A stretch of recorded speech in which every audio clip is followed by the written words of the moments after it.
네, 비하인드 뉴스 시작하겠습니다. 정치부 이성대 기자 나와 있습니다. 시작할까요? 네, 첫 번째 이슈 바로 보겠습니다. 자, 전광훈 가라사대. 자, 지금 경찰이 서부지법 폭동 사태 배후 혐의로 전광훈 목사를 수사 중에 있습니다.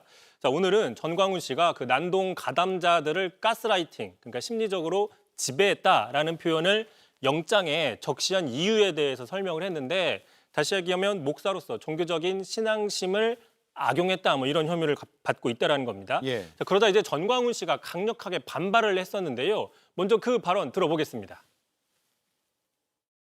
설교는 한 번 듣는 게 아니고 So regarding a sermon, you 같은 must not 말을 listen to it 여러 번 once, 들어야 돼. but you must 여러 번 들어야 re-listen. 가스라이팅이 되는 거야. That is how you get gas. 교회는 가스라이팅 하기 위해서 오는 거야. 교회를 왜 와? Why do you come to church? 목사님한테 가스라이팅 하려고 오는 거지. In order 자, 가스라이팅하는 게 맞기 때문에 혐의가 될 수 없다라는 식의 뭐 주장으로 보이죠. 예. 근데 가스라이팅은 우리가 일반적으로 긍정적인 표현으로 쓰지는 않잖아요. 그렇습니다. 그리고 교회에서 저렇게 자랑스럽게 주장한다는 것 자체가 이해가 안 되는데요. 그렇습니다. 교회에 왜 가는지, 자, 성경이나 예수 그리스도의 가르침을 받으러 가는 것이지 목사에게 가스라이팅을 당하러 가는 건 아닌데도 자랑스럽게 주장을 하고 있다, 뭐 이런 지적이 있는 거고요.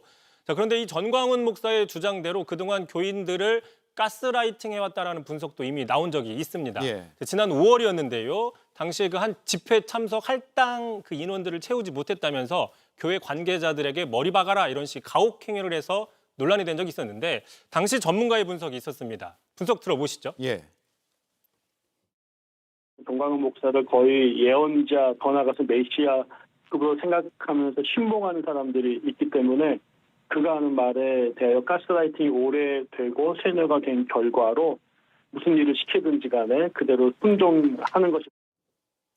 그래서 경찰도 압수수색 영장을 신청하면서 이런 분석들을 참고했을 가능성도 있습니다. 예.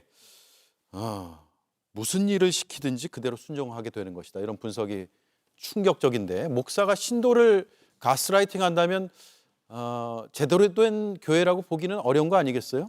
그렇습니다. 어떤 신이나 성경 같은 종교 가르침이 아니라 종교 지도자 본인에 대한 맹목적인 믿음을 강요하는 것은 잘못된 종교의 특성 중에 하나인 것이죠. 결국 그렇기 때문에 전광훈 목사의 발언은 종교를 자신의 사적 이익을 위해서 활용했다라는 점을 스스로 인정하는 게 아니냐 이런 지적도 있는 거고요. 당장 국민의힘에서도 이런 비판이 나왔습니다. 자, 김종혁 전 최고위원은 자, 과연 교인들 앞에서 목사라는 분이 할 얘기냐, 또 예수의 가르침과 성경 말씀은 가스라이팅인 것이냐라고 비판을 했습니다. 예. 결국 가스라이팅은 어느 한쪽이 일방적이고 무비판적으로 영향을 받는 게 문제인데 유튜브에서도 많이 나타나는 문제죠. 그렇습니다. 극단적인 유튜브의 가스라이팅 문제도 대표적인데 특히 정치권에서 갈수록 심화되고 있죠. 자, 대표적으로 윤 전 대통령이 불법 개엄 직전에 뭐 부정선거 음모론 등을 주장하는 극우 유튜브에 심취했다. 뭐 이런 사실들이 알려진 게 대표적입니다. 예. 자, 그런데 이런 극단적인 유튜브 가스라이팅의 도구가 된다. 어떤 그 종교와 유사하다. 그런 본질을 꿰뚫어보고 우려했던 전직 강사가 있습니다. 자, 누군지 직접 들어보시죠. 예. 알고리즘 신이 계속해서 그것만 보게 만드니까 그 사람한테 세뇌가 되고 가스라이팅을 당하게 되는 거야. 그래서 극우가 되고 극좌가 되고 그 사람끼리 또 정치 세력화되고 이래 되는 거야. 완전히 가스라이팅 시켜서 돈 버는 거야. 그럼 이제 일반 사람들은 듣고 싶은 것만 듣고 자기 옳은 것처럼 그게 세뇌당하는 거야. 종교가 똑같은 거야. 자, 지금의 전한길 씨가 되돌아봐야 할 발언으로 예. 보입니다. 작년 5월 발언이네요. 다음 이슈 볼까요? 자, 두 번째 이슈 바로 보겠습니다. 자, 돌아올 테면 돌아와봐. 자, 정치인 사면 논란이 지금 커지고 있는데 난데없이 또 한 사람이 논란이 되고 있습니다. 자, 바로 유승준, 스티브 유죠. 자, 이 유 씨 지지자들이 최근 20년 넘게 고국에 우리나라에 들어오지 못했다면서 이제는 관용과 포용을 베풀어 달라라면서 입국 허용을 요청을 했습니다. 예. 뭐 잘 알려져 있지만 유 씨는 2002년에 그 군대 간다고 공개적으로 언급한 이후에 정작 입영 통지서가 나오자 미국으로 건너가서 시민권을 취득했고 이런 이유 때문에 당시 사회적인 파장이 컸습니다. 결국 예. 지금까지 입국이 금지되고 있죠. 예.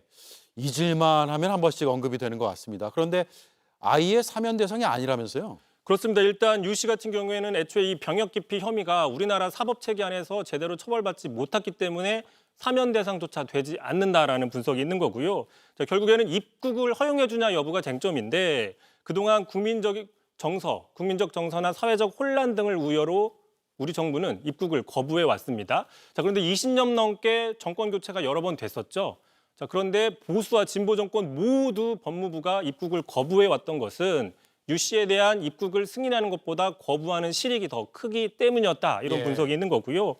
자, 이번 정부에서도 입국이 허용될지는 미지수다. 이런 분석이 있는 게 당장 10년 전이었습니다. 이재명 대통령이 성남시장 시절 이렇게 글을 쓴 적이 있어요. 자, 유 씨가 국민의 음해를 피하기 위해서 조국을 버렸는데 이제 와서 무슨 말을 하느냐. 당시에도 돌아오게 해달라고 얘기를 했습니다. 자, 이제 그만 그대의 조국에 충실하고 대한민국은 잊으시길 바란다 얘기를 했습니다. 예, 알겠습니다. 돌아오기 어려울 것 같네요. 잘 들었습니다. 이성대 기자였습니다.